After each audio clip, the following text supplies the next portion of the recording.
Agradecemos a Dios porque ha sido propicio este día para que nosotros nuevamente podamos compartir con usted la palabra del Señor y poder orar por nuestra nación y quizás por toda Centroamérica para que el Señor guarde aquellas familias que en este momento están sufriendo los embates de una naturaleza airada que se lanza contra eh, los países, contra la gente que los alcanza, y nosotros queremos pedirle al Señor misericordia.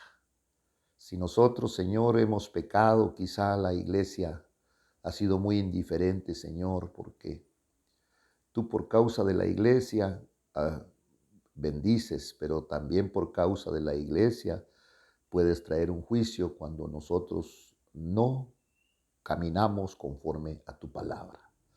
Padre, en el nombre de Jesús, Señor, queremos darte gracias en esta oportunidad nuevamente porque nos permites salir, Señor, a través de este medio y poder llegar a aquellas personas que están necesitadas, aquellas personas que necesitan una palabra tuya.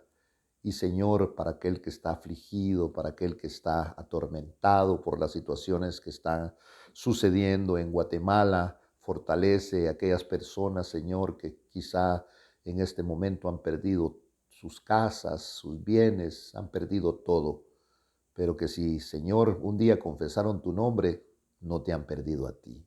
En el nombre de Jesucristo, también, Señor, ayúdanos a exponer la palabra y que esta palabra, Señor, llegue a aquel que está verdaderamente necesitado de ella. En el nombre de Jesucristo, tu Hijo amado, en quien hemos confiado, Señor, aún nuestra vida y estamos seguros de su palabra, te damos gracias. En el nombre de Jesucristo. Amén.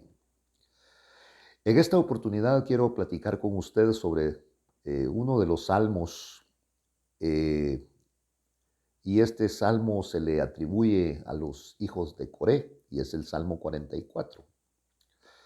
Y cuando el pueblo de Israel estaba bajo una aflicción, se dirigían a Dios a través de cánticos, a través de oraciones, y le decían y le hacían preguntas al Señor como usted y como yo. Cuando viene la aflicción, aún a usted que no tiene a Cristo Jesús en su corazón, a veces no se ha preguntado, ¿por qué me pasa esto a mí? Pues esa es la pregunta que muchas veces nosotros los cristianos también tenemos, porque a veces creemos que es suficiente con leer la Biblia, suficiente con congregarnos, pero la verdad es que estamos llenos de dudas, estamos llenos de incertidumbre y a veces le preguntamos al Señor, ¿por qué me pasa esto a mí? ¿Por qué me sucede? Muy bien, el pueblo de Israel estaba pasando por situaciones verdaderamente lamentables, estaban pasando por escasez, estaban pasando por derrota, estaban pasando por humillación. Después de que el Señor les da una palabra como la que le dio a Josué, que le dice, no temas ni desmayes, porque yo, Jehová tu Dios, estaré contigo a donde quiera que tú vayas, y donde pongas la planta de tu pie será tuyo. Pero recordemos que Josué también tuvo una derrota y se afligió sobremanera y se tiró al suelo y convocó a sus ancianos, a sus consejeros, a la gente inmediata que le ayudaba a él.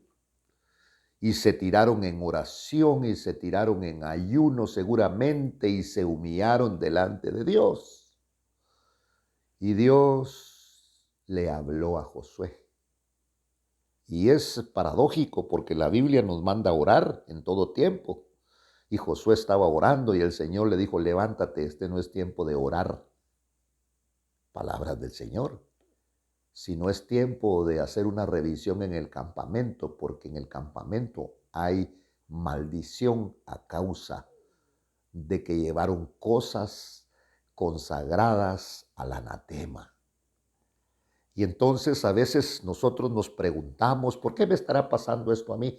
específicamente los cristianos, porque a veces nosotros creemos que solo con congregarnos, con llegar a la iglesia el día domingo, el día martes o cualquier otro día o un par de días en la semana, y nosotros que estamos sirviendo al Señor, no nos va a pasar nada. Lo que sucede es que el Evangelio no solamente es la exposición de la palabra, sino es la forma en que Dios nos invita a vivir. Y la vivencia de acuerdo a lo que Dios establece trae un resultado. Y ese resultado es un resultado bueno. Porque aún en la escasez es bueno el Señor. Aún en medio del hambre es bueno el Señor. Y por eso ahora Israel habla y le dice, oh Dios, con nuestros oídos, oiga esto, hemos oído. Nuestros padres nos han contado la obra que hiciste en sus días, en aquellos tiempos, en los tiempos antiguos. A veces nosotros los cristianos solemos hablar de la gloria del pasado y contarle a las personas que están viniendo a Cristo de este glorioso evangelio y de las experiencias maravillosas que hemos tenido con el Señor. Y cuando uno las oye, uno se llena de alegría y realmente es de gozo y de fortaleza, pero usted tiene que experimentar sus propias experiencias con el Señor. Para no estar diciendo, es que allá me contaron, es que ya dijeron, es que no. El Evangelio es una vivencia de orden personal. ¿Usted quiere conocer al Señor? Usted no quiere que le cuenten solo del Señor, usted quiere tener experiencias con el Señor, las va a tener. Y entonces, oh Dios, con nuestros oídos hemos oído los gloriosos milagros que Dios hizo. Para experimentar que Dios es sanador, tiene que llegar una enfermedad fuerte a su cuerpo.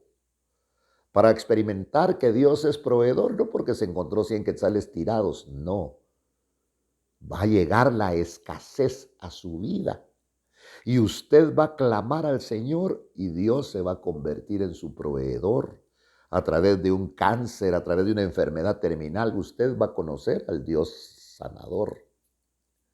Y entonces, oh Dios, con nuestros oídos hemos oído los gloriosos milagros que nuestros padres nos han contado, la obra que hiciste en sus días.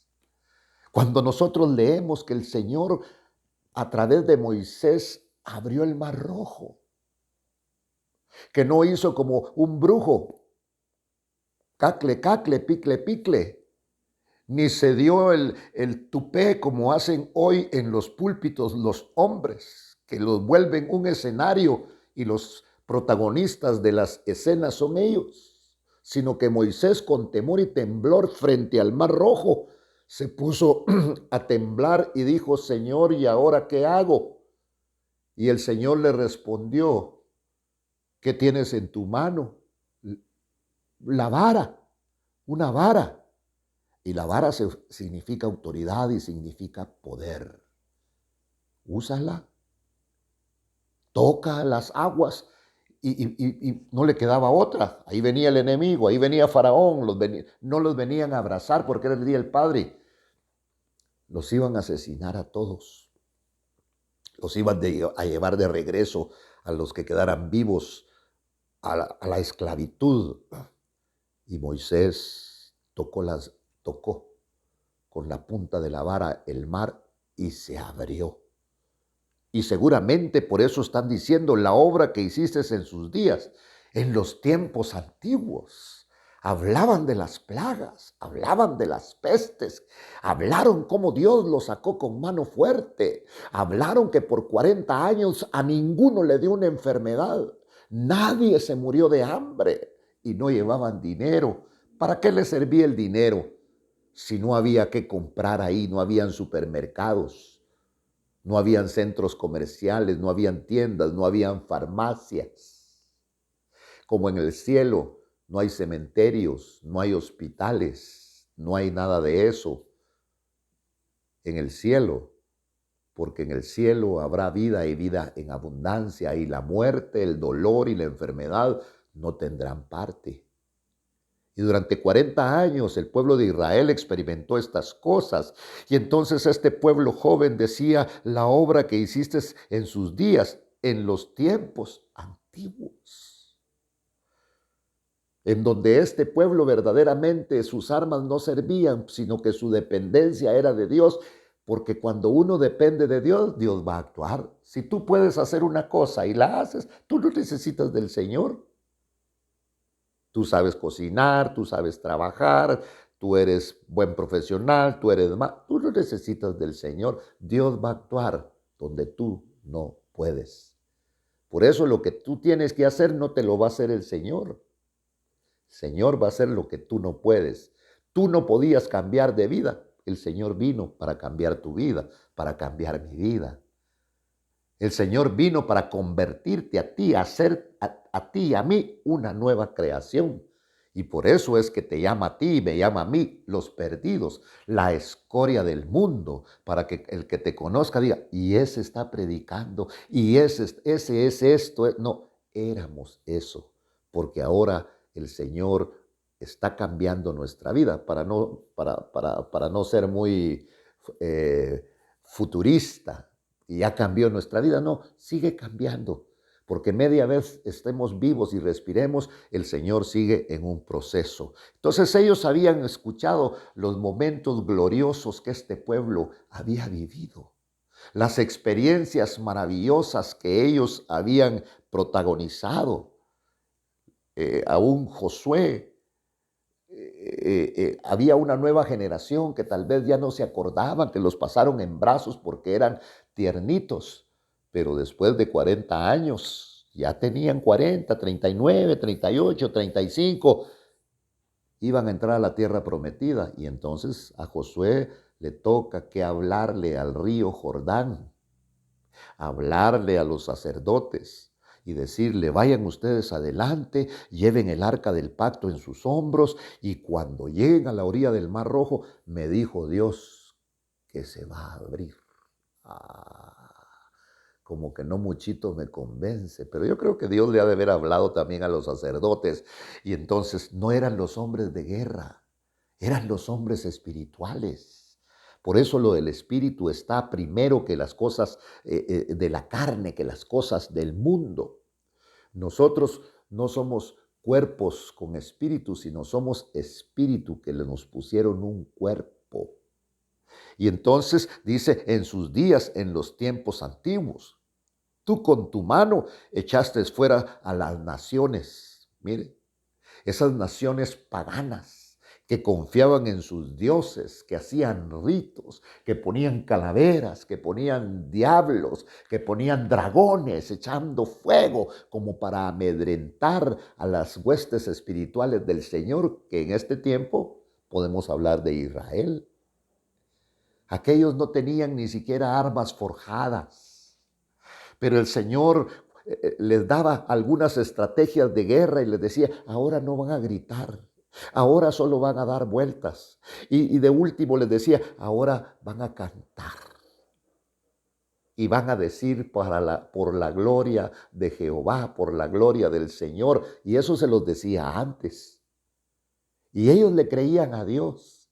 Y cuando hacían lo que Dios decía, se caían los muros, se caían las murallas, los enemigos huían aterrados. Entonces, con tu mano echaste fuera aquellas naciones y a ellos los plantaste y afligiste a los pueblos y a ellos los hiciste crecer.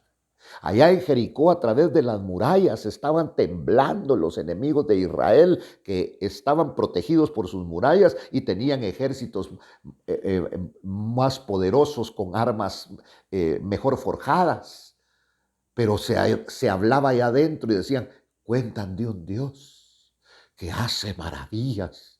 Cuentan de un Dios que abre el mar rojo. Cuentan de un Dios que abrió el Jordán. Estaban adentro de las murallas, pero tenían miedo del poder maravilloso de Dios. Alguien les contó que este Dios lindo, poderoso, no ha perdido ni perderá una sola batalla.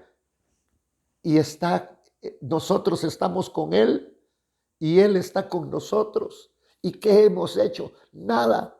Lo único que hicimos fue honrarlo. ¿Y cómo lo honramos? Un día confesamos a Cristo Jesús como Señor y Salvador de nuestra vida y dijimos verdaderamente, este es el Hijo de Dios, y eso llenó el corazón de Dios. Y Dios no nos mandó a premiar. ¿Sabe qué hizo Dios?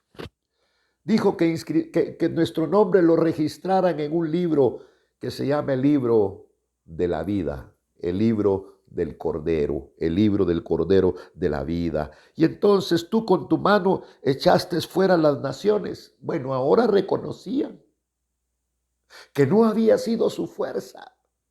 Por eso la palabra dice que no es con espada ni es con ejército, mas por su Santo Espíritu. Estás embatallado, estás luchado, te dijeron que te van a despedir, están despidiendo gente. Aún esta peste, cuídate, ponte mascarilla, evita estar distanciado, sigue con esas reglas. Pero la palabra de Dios dice que la peste mortal que deambula de día y que deambula de noche no se acercará a ti. No llegará a ti la enfermedad. Tú con tus manos echaste fuera las naciones y a ellos los plantaste.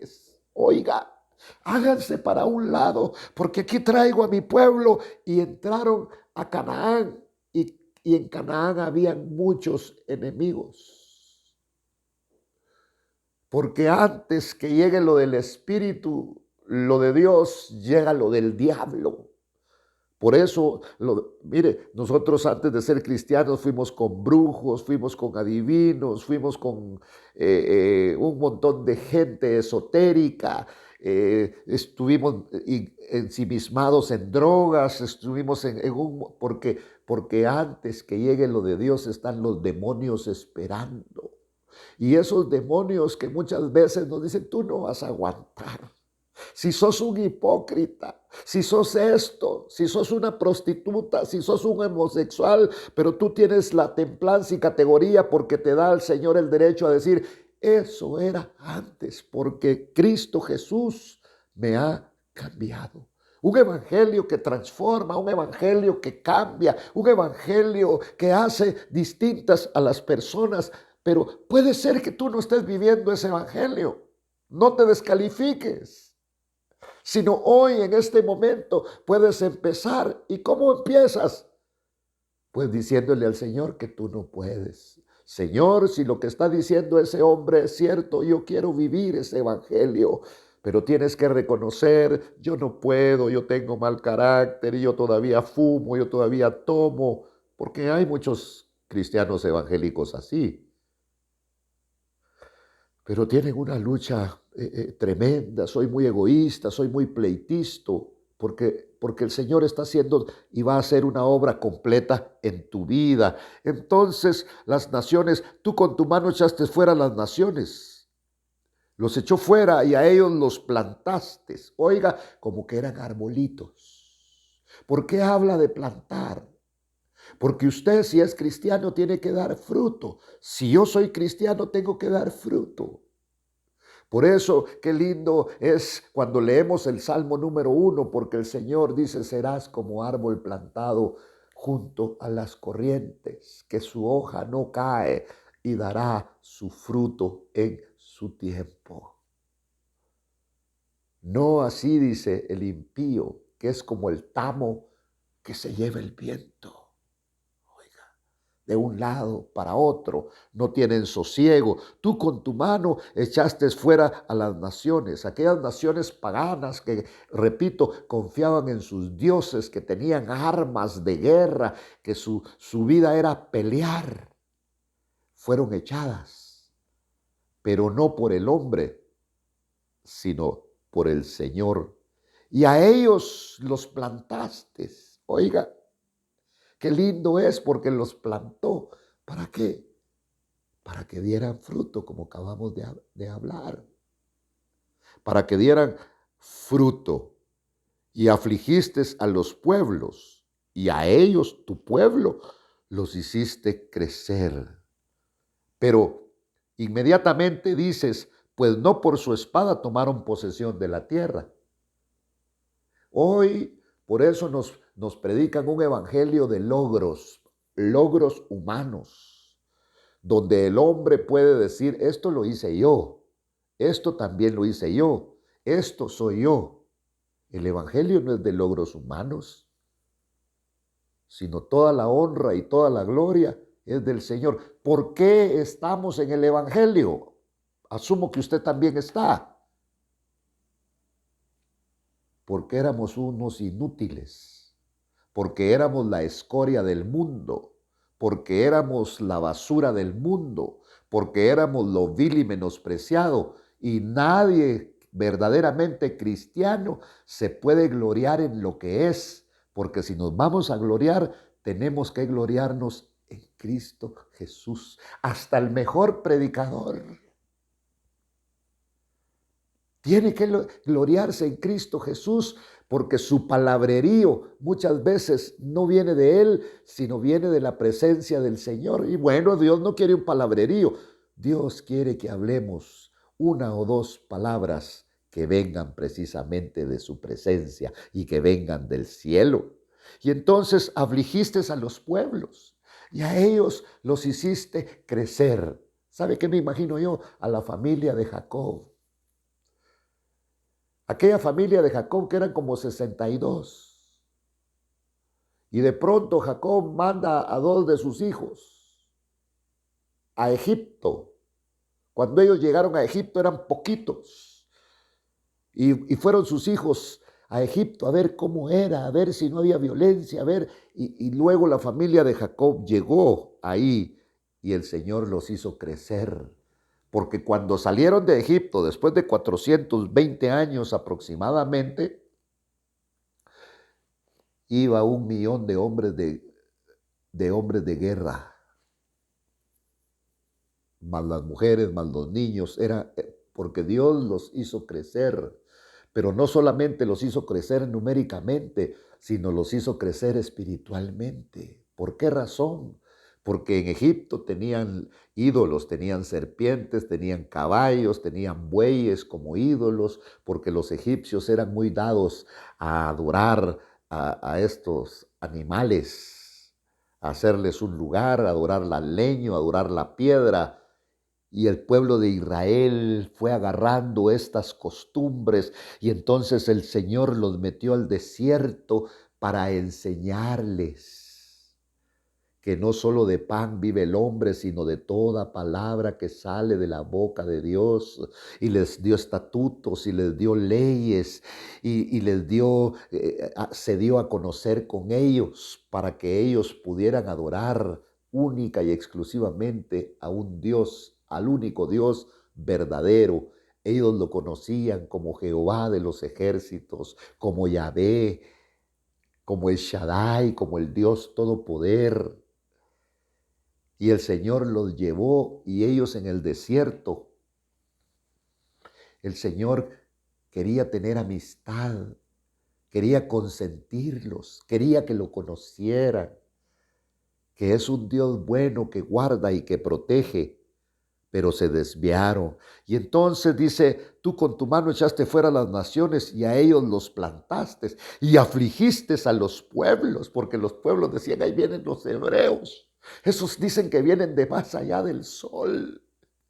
Allá en Jericó hablaban y dice, cuentan de un Dios que hace maravillas, porque a Rahab, ¿por qué guardó a los espías?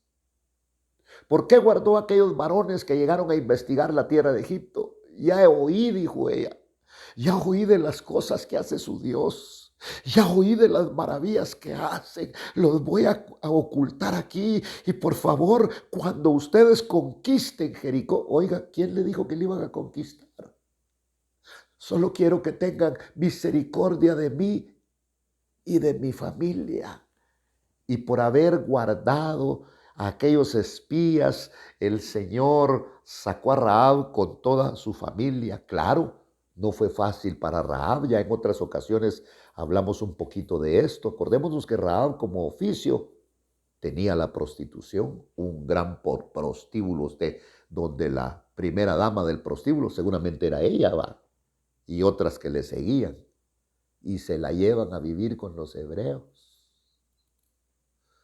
Por eso los evangélicos somos escandalosos. Ahora ya me dije evangélicos, porque cuando llega, esa que está ahí era prostituta, ese que está ahí era homosexual, y usted un gran lengua larga, que era peor que ellos, porque estos se les miraba lo que eran y tal vez ejercían esas profesiones porque no tenían trabajo, pero tal vez muchas lo hacían a escondidas. Pero el que hace a escondidas las cosas, por eso hay un adagio, tiramos la piedra y escondemos la mano. Y entonces dice la palabra, a ellos los hiciste crecer, los plantaste y los hiciste crecer. 40 años de reinado de David, 40 años de reinado de Salomón. Salían y regresaban victoriosos, salían contra grandes ejércitos y regresaban victoriosos, porque las batallas no eran de ellos, sino eran del Señor.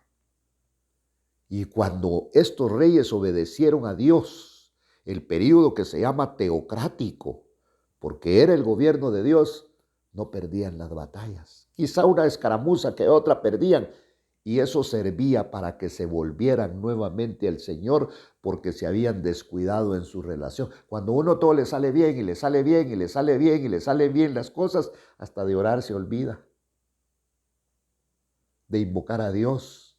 Mejor te vas a pasear con tu familia que llegar un domingo a glorificar el nombre del Señor. Mejor celebras el cumpleaños del muchachito, pero cuando dijeron que se iba a morir estaba llorando y Dios le dio la vida. Y ahora en vez de glorificar el nombre del Señor, celebras al niño. Así somos nosotros los cristianos. Afligiste a los pueblos y a ellos los hiciste crecer, pues no por su espada, oiga, esto es importante, no por su espada tomaron posesión de la tierra, ni su fuerza, ni su brazo los salvó, sino tu diestra y tu brazo y la luz de tu presencia, porque te complaciste en ellos. Aquí está el secreto, estimado amigo. Aquí está el secreto, estimado hermano. Complacer al Señor. Pero resulta que cuando complaces a Dios, dejas de complacer a la familia, dejas de complacer a los amigos, dejas de complacer a los hermanos. Porque complacer a Dios te volverá solitario. Porque mucha gente no quiere complacer a Dios. ¿Sabe? En esta época que vivimos, el hombre vive para su complacencia.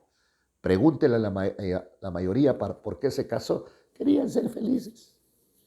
La autocomplacencia. Pero la palabra no se equivoca porque dice que solamente Dios hace al hombre feliz. Que el Señor les bendiga grandemente, mis estimados hermanos y amigos, en esta oportunidad, y gracias por escucharnos. Fortalécete en el Señor. Si estás pasando por nosotros, estos estragos no los estamos viviendo, pero Señor, te suplicamos por aquellos que en este momento tal vez no pueden ni orar, angustiados, porque el agua le llega arriba de su cuerpo, Señor. En el nombre de Jesucristo, guarda sus hijos, sus animalitos, sus bienes. Gracias, Señor, en el nombre de Jesús. Amén.